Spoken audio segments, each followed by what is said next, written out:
pastors, they are 24/7. Yeah. And there are all the expectations that a minister puts on themselves.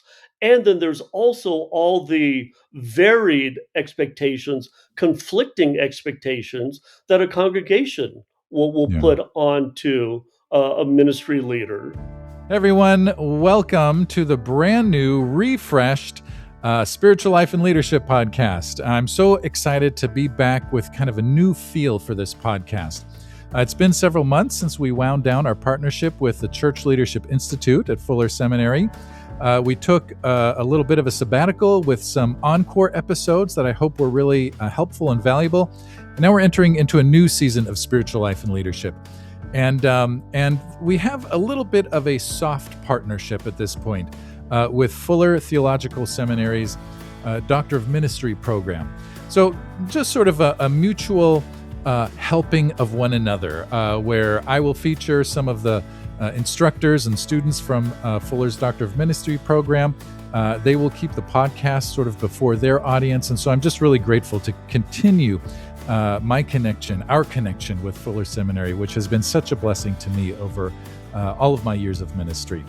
Some of you know that I did my Master of Divinity degree at Fuller Seminary. I did my Doctor of Ministry at Fuller Seminary.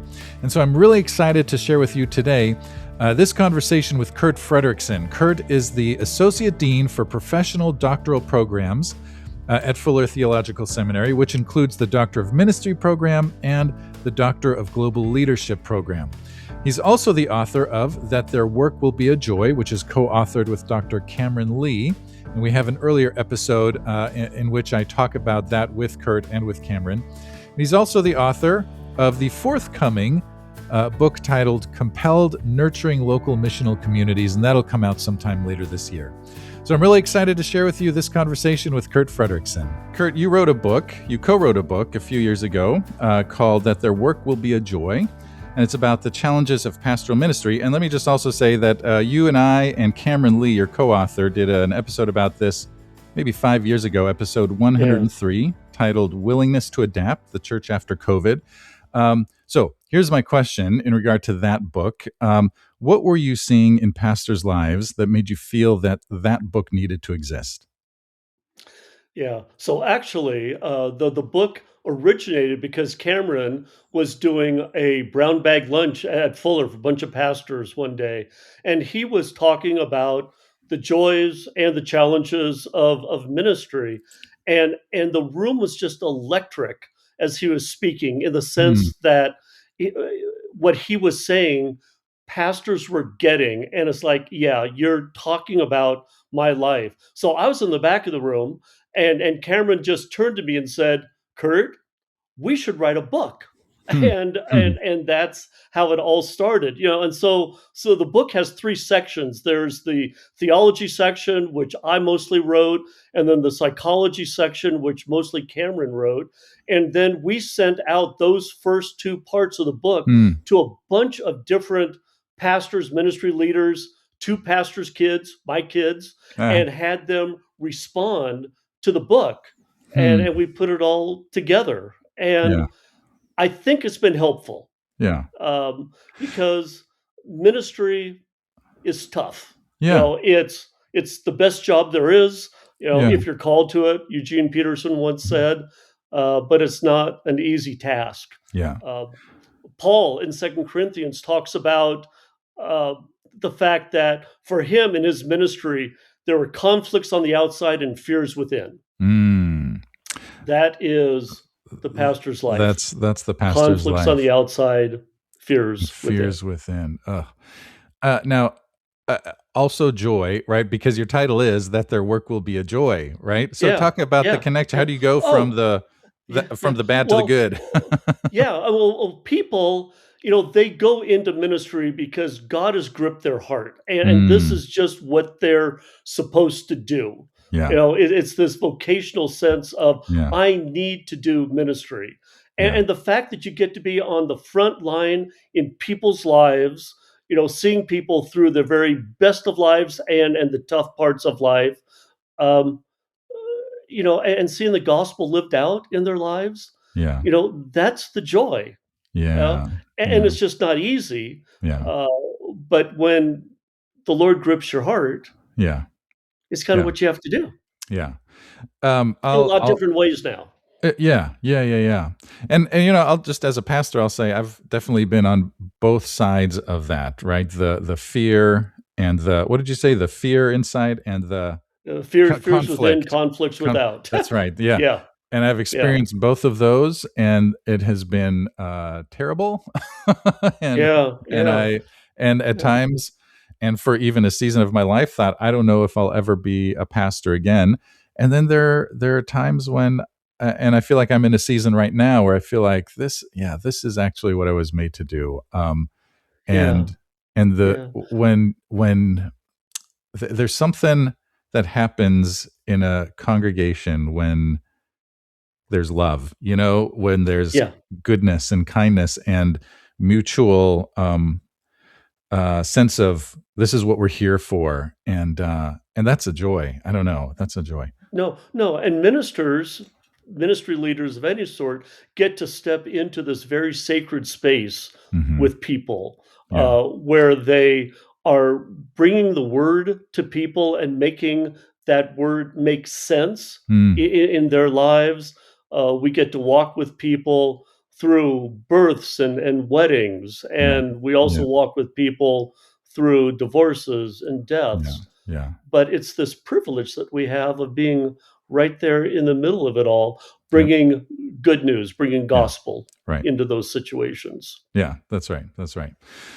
So Kurt, you work with a lot of pastors and ministry leaders, and even um, workplace leaders, I think, right? Actually, Yeah, let me ask you about this. So, Doctor of Ministry program and Doctor of Global Leadership program. I know what a Doctor of Ministry program is because I've been through the Doctor of Ministry program at Fuller. Um, I don't know as much about the Doctor of Global Leadership program. Why don't you tell us a little bit about both of those? okay. So the doctor of ministry degree is an advanced degree, uh, primarily for pastors. Hmm. That is, it's people who want to go. We got the best students. These are Yeah. people who want to come back Yeah. and Thank get you. an advanced degree. Pretty much because they just want to get better at their craft. Hmm. And I say that they're the best students because they don't do this for a pay raise, for a Hmm. promotion. Mostly they do this just because they want to be better at their work. Yeah. Our motto is fire for ministry, oxygen for your soul. We want to Mm. give people new skills in order to do ministry in a new, changing, chaotic world. Yeah. But we also want to help them fall in love with Jesus and the church again. Hmm. So it's fire for Yeah. ministry, oxygen That's for great. your soul. And that's doctor of ministry. Yeah. Doctor of global leadership used to be called the doctor of intercultural studies, and Mm. before that, it was called the doctor of missiology. Mm. And this is primarily for missionaries, for nonprofit executives. Mhm. And then we've got this new. So most of all, it's DGL in missiology. Yeah. We've just started a brand new track called DGL, Doctoral Global Leadership in Marketplace Ministries. So this is for people who have a master's degree, but not necessarily, and most often, not in theology or missiology, but they have a master's degree and they are out in the workforce, out in the marketplace, and they want to integrate their faith with their work. So Yeah. that's in connection with the Dupree Center, Nice. and it is fantastic. Corporate executives Wow. are doing this degree because they want to bring the Lord gospel into their Yeah. work environment. It's very Yeah. exciting. I'm curious in the Doctor of Global Leadership program. So in the DMIN program, there's sort of a final project, and you run that experiment or that project for a period of time, Mhm. and then you do the research and the analysis, and then you write your I call it a dissertation. I don't know that it's officially Yeah, yeah. called that, but um, and then so in the Doctor of Global Leadership program, what kind of projects do they do? What does that look like for them? It's the same thing. So they take a marketplace ministry challenge, and Hmm. it's something that they want to work out in their work area, Hmm. Hmm. in the marketplace. So it could be, how do you create a culture of goodness, Yeah. within Hmm. a corporation, or how do we extend values of the gospel into the work Hmm. that we do on a regular basis. And so it's the Hmm. same thing as a practical degree, and it's got that sort of outcome where they're taking a challenge and they're trying to work it Yeah. out. Yeah. That's very cool. So okay, let's talk a little bit more about pastors, because that is our primary audience here Yeah, for this podcast. yeah, Um, so again, you work with a lot of pastors as you lead the Doctor of Ministry program. What would you say is the challenge, or maybe a handful of challenges that pastors carry that maybe they're reluctant to name out loud? Right? They'll name it yeah. in their cohort or in their class, but they won't name it out loud anywhere else. Yeah, and that is the value of doctor of ministry Mm. degree, is Hmm. that you get with other ministry leaders who are going through the same challenges, and pastors get to walk away and say, "I'm not the only one hurting. I'm not the only crazy one." That Yeah. there's a lot of shared experiences that we have here together. Uh, it's it's an interesting job. It is a Hmm. 24/7 sort of job. I was talking to one of my police officers. I'm a chaplain in Mm. my community, and this officer said, when I'm out on the streets, I'm in my uniform, and when I'm done with my shift, I take off my uniform, I put it in the locker, and I go home, and I'm no longer a police officer, I'm me." Hmm. Wow. Pastors, they are 24/7. Yeah. And there are all the expectations that a minister puts on themselves. And then there's also all the varied expectations, conflicting expectations that a congregation will Yeah. put onto a ministry leader. Yeah. And we carry our own burdens of, are we doing the job well? Yeah. And then we have everybody in our congregations who are also in a lot of different ways telling us if we are doing the job well or not. Yeah. Yeah. So let me tell you a story. Yeah. And Oh, let me yes. tell you a story Good. about how I even landed up working in the doctor ministry program. Hmm. I was pastoring my church in Southern California, and it was right after Easter. Hmm. And what do you do right after Easter? You let Yeah. down. For me, I let down, and I went to the Fuller bookstore back in the day when we had a bookstore. Yeah. And I Hmm. was walking on campus after picking up some books, and I ran into another covenant pastor who was in Pasadena for some reason. And we said hi to each other. We know each other pretty well. And he said, "So how you doing, Kurt?"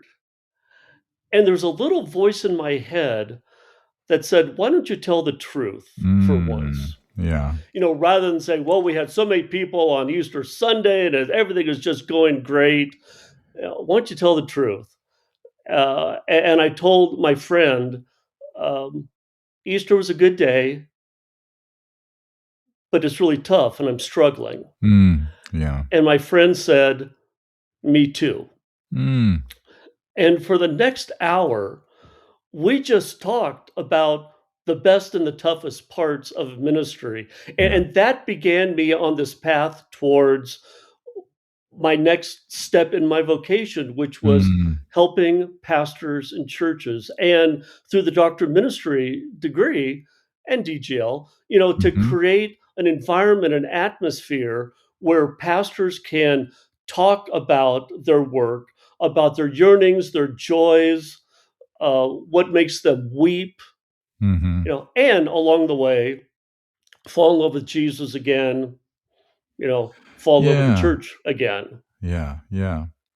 One of the things I loved about uh, doing my Doctor of Ministry was I was part of a cohort, and correct me if I'm wrong, but there's sort of the two models. You take different classes, and it's sort of self-directed, but then there's also the cohort model. Is that Yeah. yes? So we're transitioning. So it used to be that we had the personalized track, choose your own adventure was our Hmm. fancy way of saying it, and cohort. We are now transitioning to completely cohorted Oh, work. okay. Okay. So it's same professors, same Yeah. students going through the program together. Well, I think that's great because I loved my Yeah. cohort experience, just being with the same group of students for about 4 years, Hmm. and you become friends, over the course Right. of that time, Yeah. yeah, a number of them I'm still in contact today, or if I happen to run into someone, it's a big hug, Hmm. and so, that was one of the best aspects and most life-giving aspects for me. And, okay, okay, Yeah. I'm gonna confess something here. During, the very last week of our last cohort, I and 2 other of our class were hanging out in the, oh, man, the refectory, Uh-huh. and, Yep. and we're just telling all kinds of jokes that we would never tell in front of our congregation. And it was just we were laughing and laughing, and it was one of the best memories outside of the educational part of it, right? But the relational part, that was one of my best memories. Hmm. Just developing this friendship where you can, joke and have fun and encourage each other. Um, yeah, so I'm really glad to hear that you're kind of focusing on the cohort model. Yeah. Well, the past president of Fuller, Mark Laberton, he would say, pastors, anybody, but pastors are not just brains on sticks. Hmm. There is Yeah, this informational part of the degree, but there's also very much the formative, transforming part of the work, that happens as we engage with the Lord in new ways, but also as we simply engage with each other yeah, as friends yeah, and colleagues, and something very, very good happens to us on the inside because yeah, of that. And then that translates into our ministry. yeah, Ministry flows from the inside out, right? And yeah, so we need to be in a good place inside of ourselves in yeah, order to minister well to others, yeah. because ministry leaders have the ability to bring healing or to do great harm Mm, in the lives yes. of others. Yeah, right. Um, well, let's unpack that a little bit more. I mean, we can think of the sort of the stereotypical ways of that we see narcissistic pastors perhaps doing harm in their Yeah. congregations, but what kinds of harm comes to mind for you as you think about that? So every congregation has its own culture. It's an environment. Hmm. Yeah, and that environment is created and shaped by ministry leaders, both pastoral leaders and lay leaders, but also just throughout the life of a congregation. It's a congregation noticed for being kind in the way that we treat each other, Yeah. and that comes through in business meetings, congregational meetings, Mm, session hmm. meetings. It comes through from the pulpit. Yeah. For us, our unofficial slogan at my church was, "All of us are broken people. Some of us just have better masks." Oh, And so we tried to create a culture of goodness and kindness yeah. within our congregation, uh, and and you can't just say that. You have to live that out, and it Yeah. gets lived out through doing things well and through doing things in a difficult way. Yeah. We know some congregations, and it happens at all different sizes, where it is just a very toxic environment.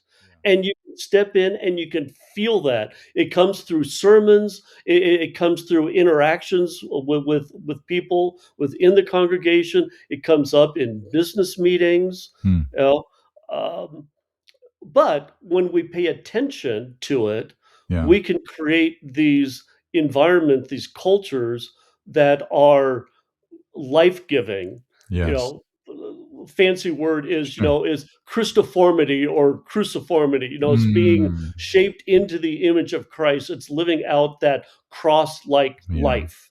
Yeah. which happens in very, very ordinary situations. Yeah. Yeah. And it's not a mandate. It's not like, okay, we put this in make this our mission statement, therefore we're done. Hmm. It's things that get lived out Yeah. moment by moment within a congregation. Yeah.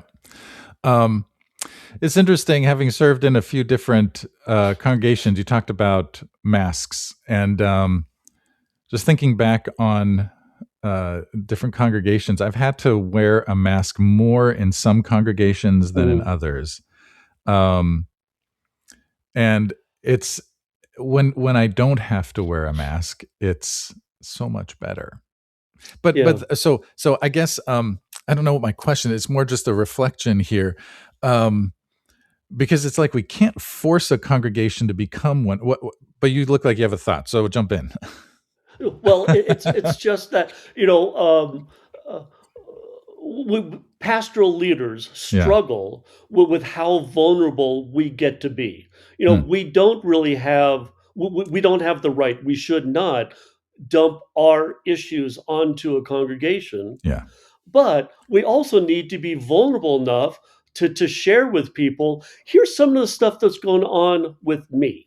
Yes. Yeah. Yeah. And it gets tricky Yeah. sometimes. Yeah. Um, and Todd Bolzinger says, you're not doing a good job until you've been sabotaged along the way. Right. Unfortunately, that's Right. true.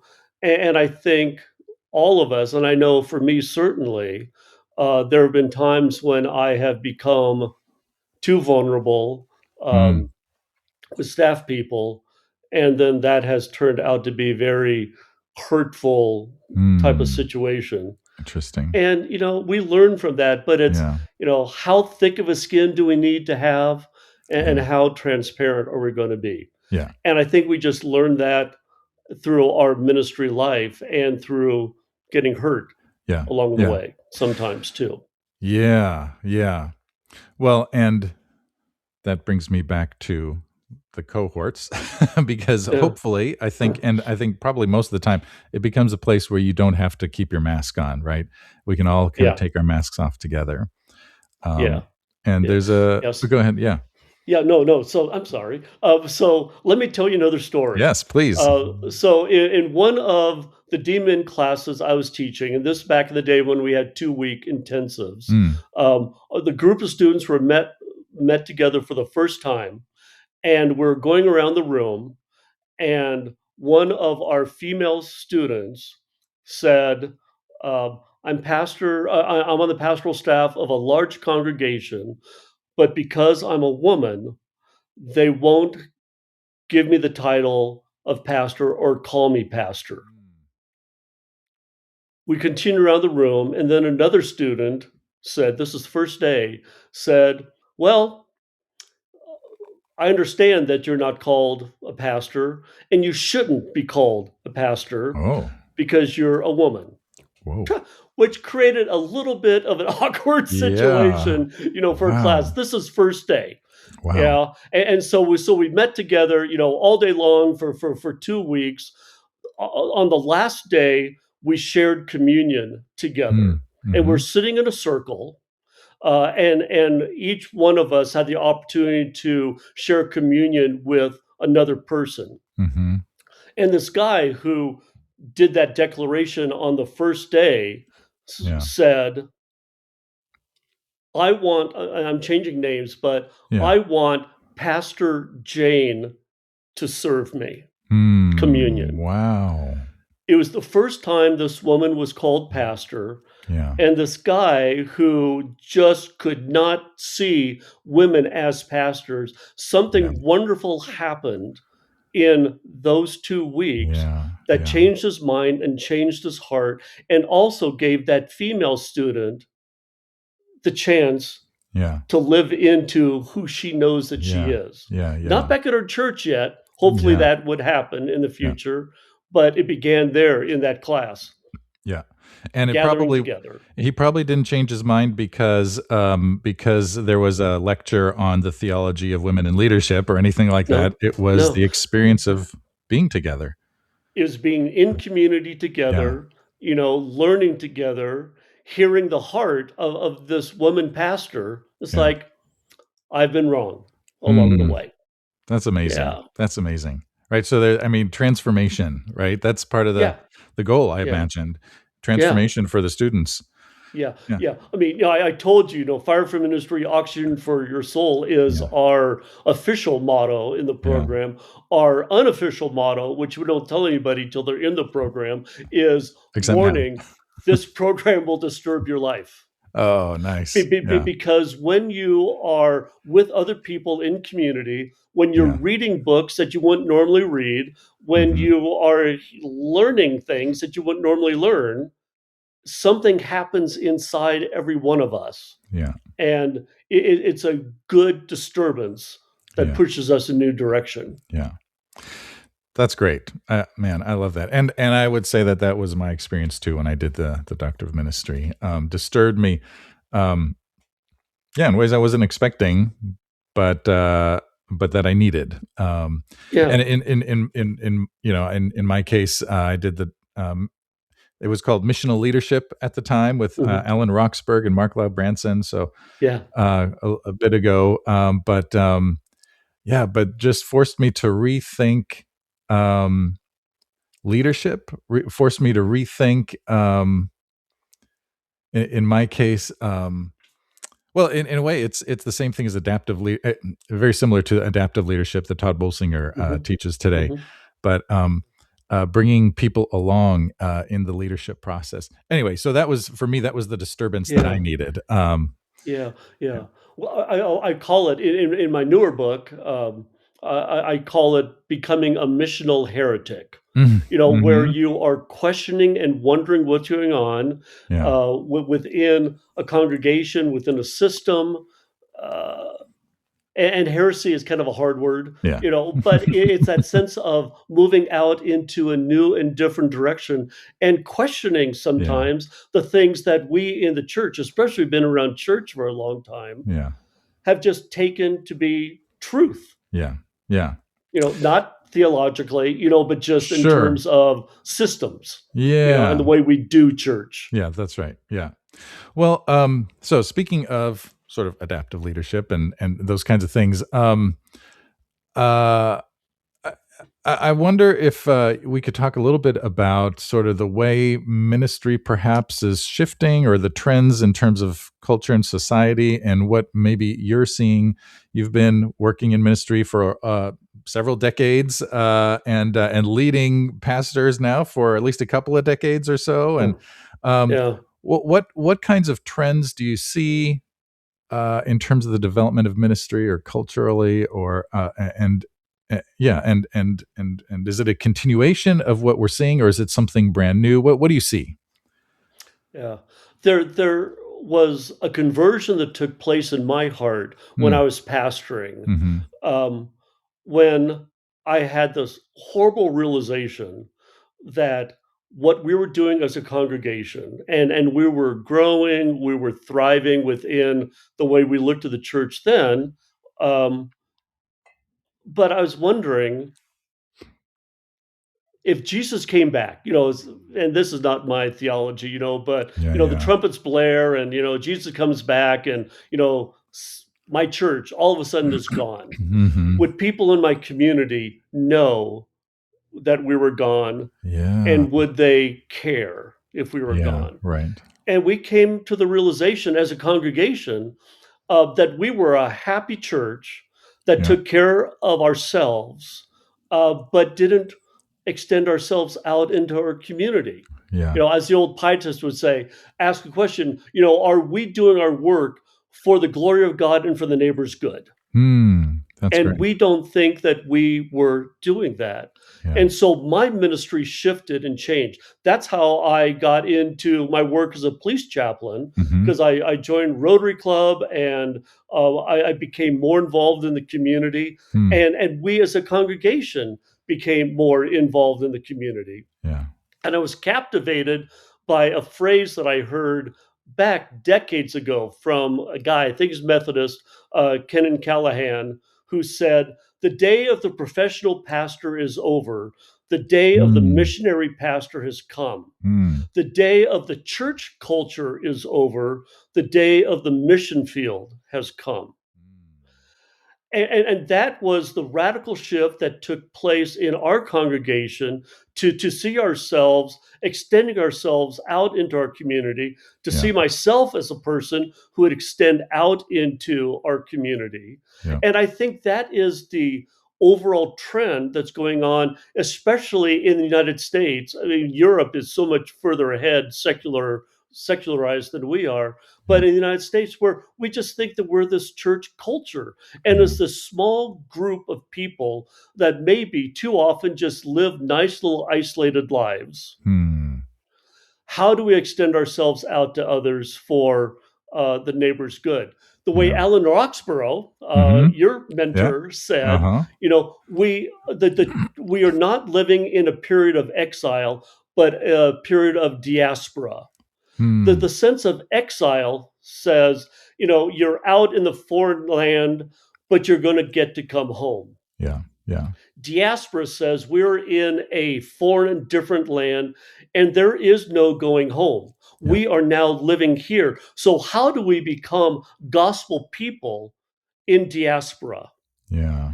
And that means that we are changing a lot of things within a congregation. And the very shape and forms of congregations will change. The way uh, ministers live and act will change. Uh, Buildings, on the corner of a main street in town might not be the future of Mm-hmm. a congregation. It'll be one form, but there'll be a lot of other forms that come up as well. So Yeah. how do we do that good gospel work in diaspora now? Mm. Doing that good gospel work in diaspora. Yeah. I remember when I was a younger pastor, so I'm in my early 50s now, almost mid 50s. Yikes. But in my 30s, I would think to myself, gee, it sure would be nice if I was a pastor back in the 60s when people just kind of show up and give money and volunteer and do all the things, and the sanctuary was full every week. Which sure would have been nice, but also I think there's something good about the challenge of living in diaspora, because it reminds us of what really matters, and Yeah.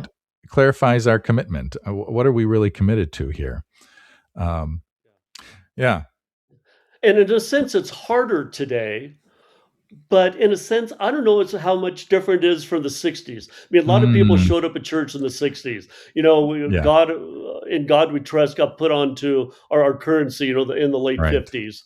Right. But were people living out that Right.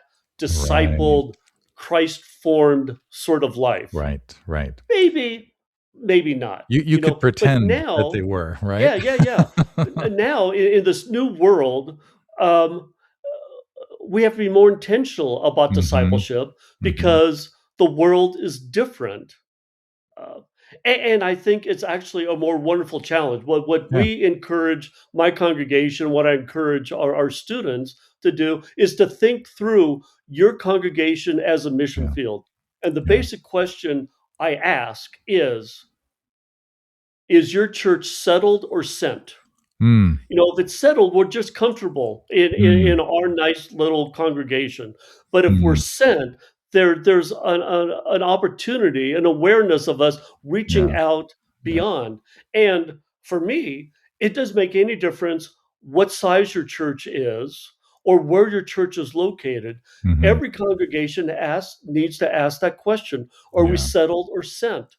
That Yeah. sentness is going to look different based on the context of any congregation, but we can all be sent people Yeah. for Yeah. God's glory, for the neighbor's Yeah. good. Yeah. And how would you say that the Doctor of Ministry program helps students learn to do that? Bottom line, we get people to think underneath the surface, Hmm. to become a reflective practitioner. Hmm. The things that we do in a congregation, the things that we do in our ministry, what is the impetus, the foundation, the motivation underneath what we do?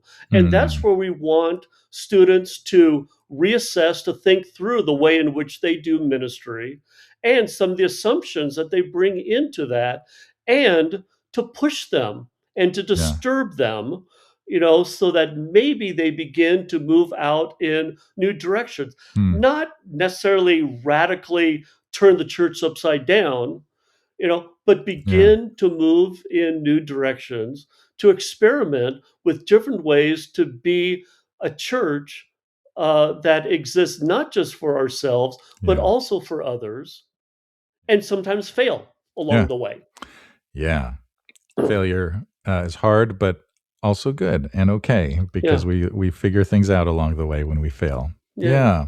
yeah, yeah. My main metaphor for my new book is the church is more like a garden than a machine. Yeah. Okay. We live in church world Yeah. where we can become very machine like, Mm-hmm. and we use our strategic planning to Yeah. get from A to B. We know we're in A, we know we need to get to B, and so what strategies, techniques, 7 steps are we going to use Yeah. to get to B? Yeah. Yeah. That's machine thinking. If we Yeah. think about the church more like a garden, that means that we need to cultivate the soil. We need to cultivate people. We need to disturb the soil and to Mm. introduce new nutrients so Hmm. something can grow. And what grows, we might not be able to preconceive, Yeah. but we provoke the environment so that something new, something gospel, something Yeah. missionally Yeah. can emerge. Yeah. Yeah. I love that. Uh, that's exciting. That's exciting. I want to ask you a couple more questions as we kind of get close to a conclusion here. I'm thinking about congregations and their pastors, of course. After all these years of walking with pastors, as you've done, what's something that you wish congregations understood about their pastors? I would like people in a congregation to realize that when a minister, a pastor is at their best, Hmm. they really want to see their congregation grow Yeah. internally, not Mm. numerically, but we want to see congregation grow in terms of love for each other, Hmm. um, and love for the community where we are, but also recognize that it's hard work that we do, that we carry the burden of our Yeah. congregation on a regular basis, that Yeah. we yearn. This is Paul's language. Mm. We are in labor until Christ is formed within Yeah. our congregation Yeah. in new ways. Yeah. And ultimately, that's what we want to have happen. Yeah. Yeah. And I think we would say, as pastors, uh, be kind to us along the way. Yeah. Yeah. We Yeah. are, we struggle with the expectations that we put on ourselves, with the expectations that others put on us, that Yeah. we are in the process of growing as well. Yeah. And we're trying to become what we preach and teach. Yeah. And it's a process, a journey for us, Yeah. just as it is for a congregation to grow in that sense, Yeah. and also for every individual in the Yeah. congregation to Yeah. grow that Yeah. way. Yeah. That's right. Amen. We're on a And journey. yeah, that's right. That's right. And so, speaking of being on a journey, then for those pastors, maybe who are listening right now, who are maybe running on fumes and wondering if it's still worth it, Mhm. what encouragement would you offer to them? The work that we do is harder, more difficult, impossible in a Mm. way. And Hmm. so it's work that we can't do on our own. Paul over and over in his letters would ask the question, who is up for this task? Hmm. And his answer essentially, none of us are up for the task on our own, Yeah. that we need to rely upon the Lord. Yeah. Um, the prophet Ezekiel, in Ezekiel 37, had the question asked, can these bones live? Hmm. And I think that so often we ask, can these bones live again, Yeah. whether for our congregation, for us as individuals? And the answer that comes back is essentially is it only happens when the wind of the Spirit Yeah. blows. Yeah. Yeah. And we need to rely upon that and trust him. And we need good people around us, so that we can be held up and reminded Yeah. along the way. Yeah. Yeah. I love that. And I'm looking forward to your new book, Compelled Nurturing Local Missional Communities. When does that come out? I hope by the end of this year. Okay. Okay. It's at the publisher. It's in the typesetting phase. I don't know. Okay, well, good. Well, when that comes out, I'll have you back, and we'll talk about that book for Yes. sure. But I Yes. love the metaphor of church being a garden, ministry being a garden rather than a machine. And so I look forward to have that conversation. Yeah.